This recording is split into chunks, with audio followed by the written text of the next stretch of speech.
за да докажем, че за изкуството няма граници, както няма граници за българите извън България. Благодаря ви.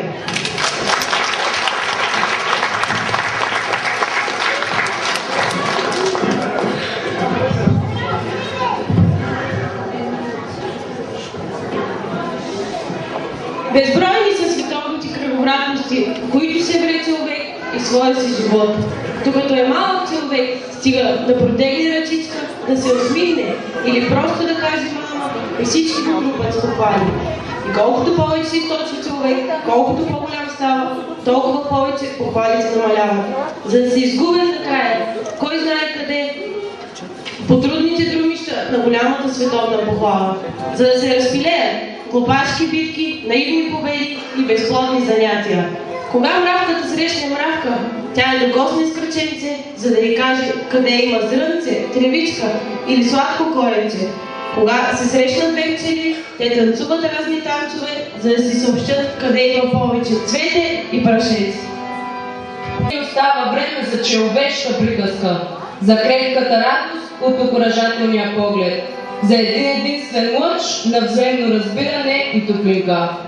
А колко разумно може да бъде, дами и господа, ако се поспрем за малко от тая непрекъсната гонитба на наивна слава, власт, богатства, ако проумеем пропилената на това неписайно ръгна сам, ръгна там, ако си спомним, че тичащият човек не само трудно диша, но и трудно се смее, че дори влюбените, когато се целуват, се спират на място.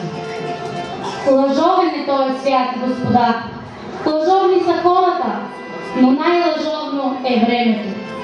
Чака до човека да се захласне в нещо красиво, във влюбени очи, румен залез и хоп, тури му бръчка на лицето, резка на душата. Бяло му блисне в косите, залепи му печално устни. Какво си вика тя, тази какви ги приказва, колко е нещастна? Нищо подобно, мили хора. У мене няма боязън. В тялото на всеки един от нас има толкова много фосфор, че от него могат да се направят 2000 клечки хибрид. Представете ли си какъв огън ще бъде това? А ние какво?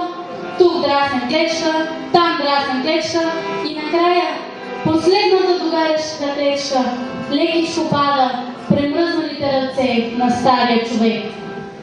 Мой беден български народ, в душата ти препускат хладни ветрове, в нивята ти кълнят бурени, в домовете ти кълне безверие. Мой нежен и раним български народ, надарен и търпелив, лъган и ограбван от светове и интереси, от чужди съветници и свои безбожници, мой нещастен български народ, ние, твоите чеда, където да се намираме, граничим с България. И на тая граница митничари няма.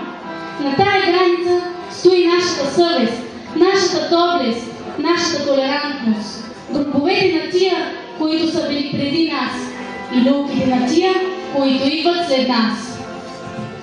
Уважаеми дами и господа, когато нямаме хляб, има една стара приказка. Имало едно време един дядо и една баба.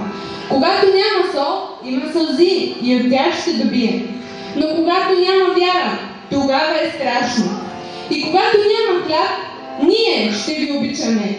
И когато нямате работа, ние, вашите деца, ще ви обичаме.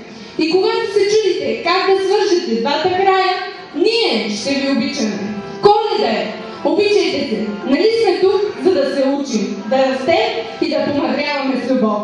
Всичко друго е плод на напразната ни самовлюбеност и незрялото ни его. Суета на суетите, която няма как да ни отведе до вечността, към която всички неизбежно пътуваме.